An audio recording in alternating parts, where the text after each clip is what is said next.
everyone doing? How's everyone doing? Hope you guys are all doing well. Back again with another weekly upload. And yeah, first to start off, hope you guys have all been doing well. It's super hot. I'm like sweating right now, so hope you guys are also staying cool and taking care of yourself. Hopefully you guys have been sleeping well. And yeah.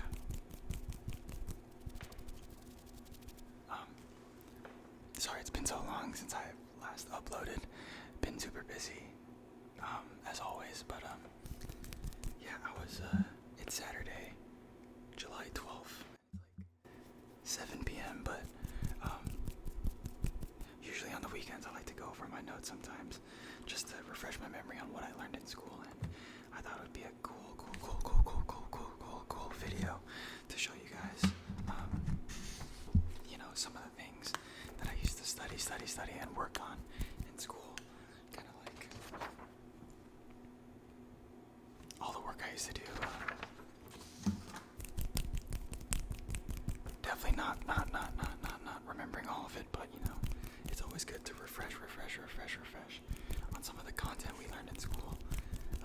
So I don't really lose much from it. So in this video, I'm gonna change the angle so you guys can see actually what I'm looking at, and then I'll kind of explain little by little about what I learned in school.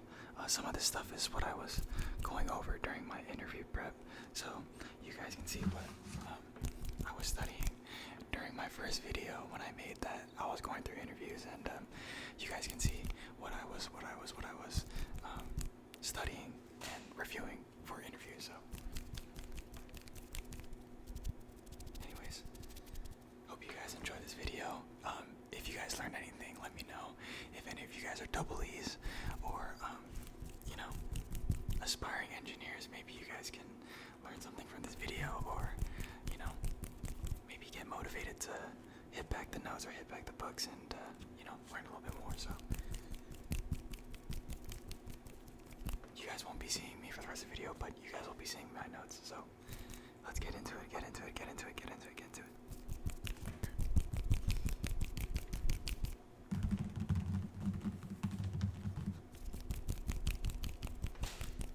I don't know if you guys can hear me tapping on the paper, but I'll make sure to put hand sounds along the way. But essentially, this was a lot of the RF work and content I was studying for one of my RF interviews back last year and around like August.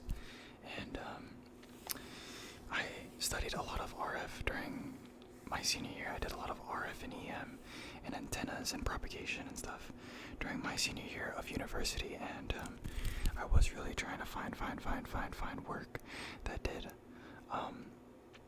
mostly stuff around antennas and radio frequency. Unfortunately, out of all the interviews, I kind of bonked all the final round interviews, especially with the main design engineer, and it was kind of sad, but it's definitely encouraging for me to restudy and review, because I am looking into going into grad school and studying RF antennas and EM. So here, let me see if I can scooch you guys forward.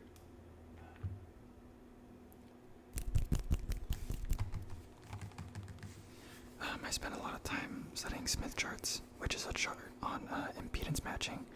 So impedance matching is important because you'd want full power delivered to your load. So matching your load with your transmission line load is important, so you can deliver maximum power. So here we have Z, which is the impedance, which is the real resistance plus the reactive component. And then you have your gamma, which is your reflection coefficient. Pretty much how much reflection are you getting from your incident wave and your reflected wave, which is not good, because if your incident wave combines with your reflected wave, you get something which is known as a standing wave. VSWR, which means voltage standing wave ratio. Really important. In the RF, and especially defense world, a lot of RF stuff is big in defense. So, was really looking forward into going to defense. Did a lot of stuff on filters. Low pass filter, this is your pass band, stop band. High pass filter, when you want to pass these signals. Stop here. Band pass is when you want to allow a certain bandwidth to go through. And then a notch is kind of a band stop where you pass. It's pretty much the opposite of a band pass, where you pass this one and these frequencies, and then you're filtering out these ones.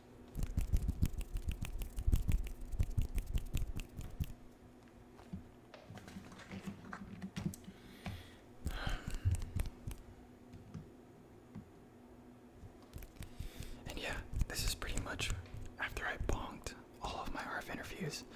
I decided to interview for general roles out in the field, which I don't have much big of a problem with, because it helps me focus back on my fundamentals of EE, and I did have a big interest in power electronics. I did take a couple power electronics courses in school. I didn't do great in them, but they were super interesting and they were the most fun I've had, especially in labs. It was really interesting how power electronics work, and it's just all based on the key fundamentals of EE. So it's definitely a good field to get into. So most of the work I do now deals with power electronics. So while I'm leaving a lot of my RF stuff to the side, I get to build back my base in, regular EE and power electronics, which is still really interesting. So yeah, for all my new EEs in school, this is kind of a good review for you guys. A lot of this stuff is a lot of the basic stuff that every EE should know, and all of the, basic understanding of, all your equations, your filters, your op amps, your components, and how everything works together. So this should be a good review, and if you're not a EE, maybe this will spark some inspiration for you to get into EE, because I think it's really interesting. These are some of the basic equations: Ohm's law, power, frequency cutoff based on RC and LC circuits, tau, which is the time constant of an RC circuit, and then your basic current and capacitor voltage, or voltage, inductor, and current equations: IC dV dt, V, L di dt.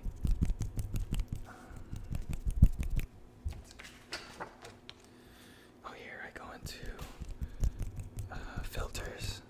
Every year I go over, voltage divider stuff. Super simple and basic things that every EE should know. Low pass filters.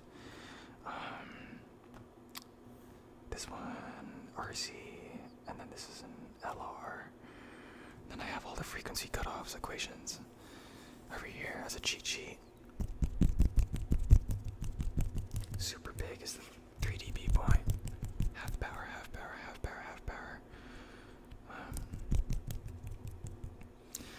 Essentially for the RC circuit, as frequency increases, the reactance of your capacitance goes down and your voltage output goes down,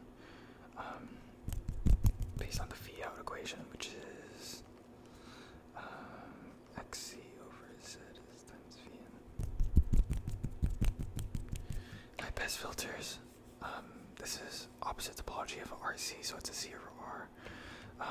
This is because now, since as the frequency increases, your reactance goes down and your V out increases. It's the same thing. Frequency increases, your reactance goes down for a capacitor, and your output voltage increases. That's because now this is the new V out equation for a CR filter.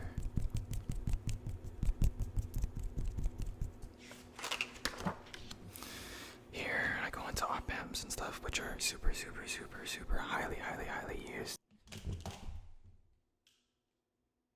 Totally didn't draw my camera, But here we go into op amps, which are super, super fundamental and basic to understand. Not really the most basic things to understand, but definitely key things you should understand as a double E. Op amps are used everywhere in ICs, and they're highly used in double E. So understanding the main topologies of op amps are really important, like your inverting amplifier, your non-inverting amplifier, and your summing amplifier. Biggest thing with op amps is the closed loop gain equations and the output equation, the voltage output equations. Differential amplifiers, comparator circuits.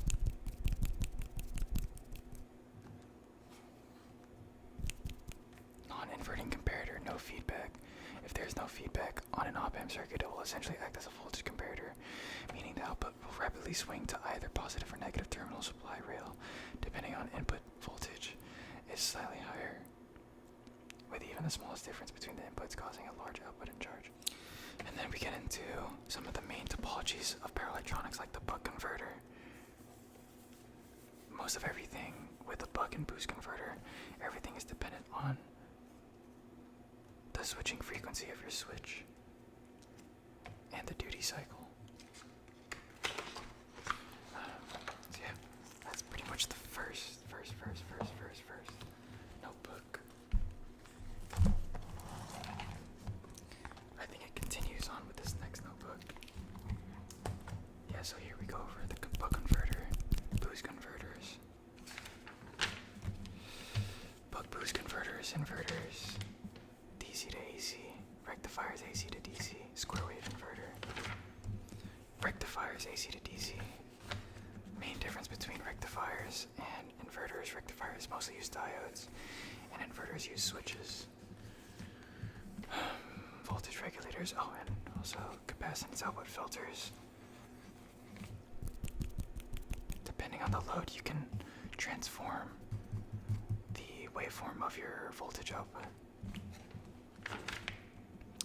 Shunt regulators, series regulators. Shunt controls the current, series regulates the voltage based on the voltage drop across the series regulator. Zener diodes. Transformers, big for separations of circuits and isolation. Volt-second balance. This stuff I remember studying, but I forget for what reason. I think one of the first or second round interviewers was telling me to go over volt-second balance before going to the next round of interviews. Then I looked at thyristors. There's a lot of electromagnetics review, Maxwell's equations, Faraday equation, Ampere's law, Gauss law for magnetostatics, electric field, magnetic field, wave relation, transmission lines, impedance matching, boundary conditions, BJTs and MOSFETs, bandwidth, rise time, PID control, delta Y and Y delta conversions. And yeah, that's a lot of the stuff I was going over for my interview prep. I also brought some of the old homework I had for my grad level courses for RF and electromagnetics. These classes were probably the hardest classes I've ever taken. They're very math heavy, as you can tell, or as you'll see in these next papers. Find the E field. Show linearly polarized wave can be decomposed into two circular polarized waves, one clockwise and one counterclockwise, but traveling in the same direction as a linearly polarized wave. Wow. You know, it's crazy to think that I was doing this stuff, not too long ago. Determine relations between A and B, source free homogeneous, isotropic, and linear medium. Yeah, definitely a lot of integration, and you use a lot of different, I think, where is it? Oh, current density. I remember doing a lot of stuff on that. Oh, this was stuff for, incident and reflected waves of conducting surface. A lot of boundary condition stuff.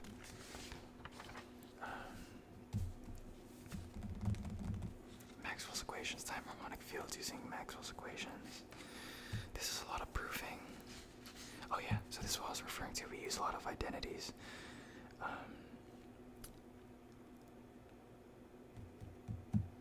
Man, I did not have fun doing this stuff. But, yeah, wow, separation of variables. I remember doing that stuff.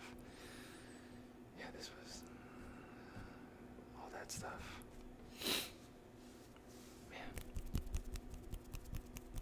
I definitely tried really hard in my senior year of school, and, you know, it paid off, but unfortunately I'm not doing a lot of the work that I was studying in my senior year, but that's fine, because I'm looking forward to going to grad school, getting smarter in this realm of double E, and hopefully getting a job in this realm someday in the future. Cylindrical coordinates, rho, phi, and z.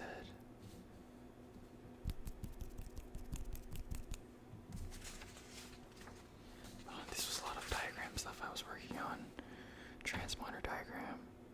This is pretty much how communication is sent and received. So you have a digital data input, it gets compressed,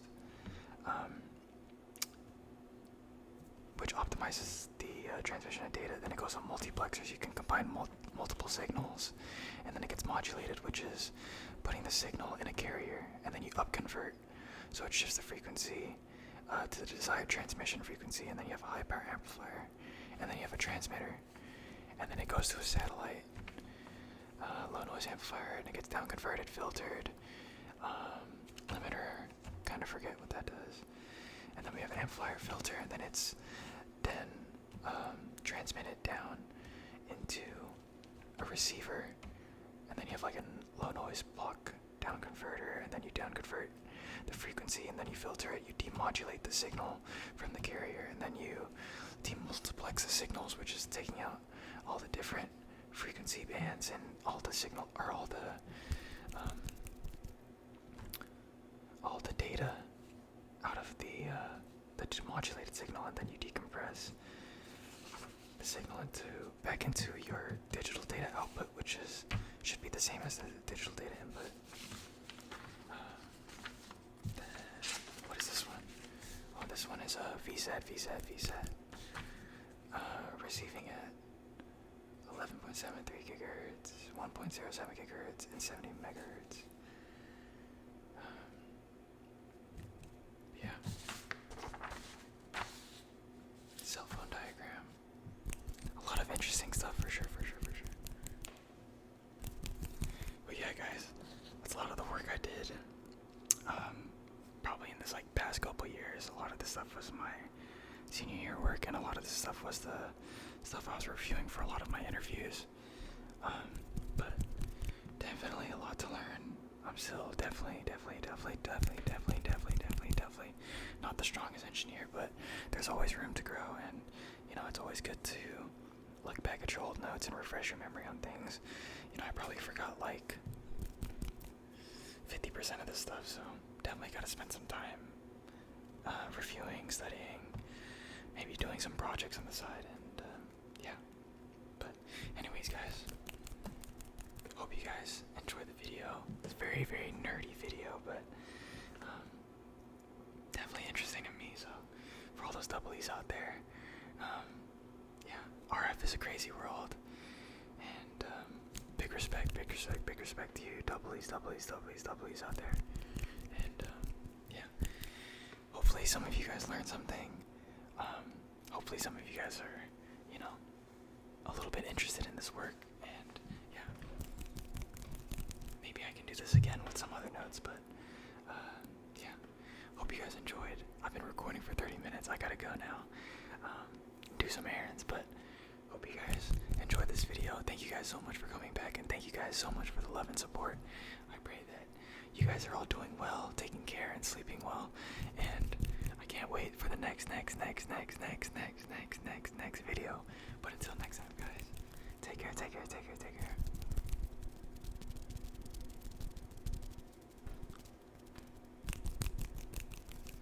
Till next time. Peace out, guys.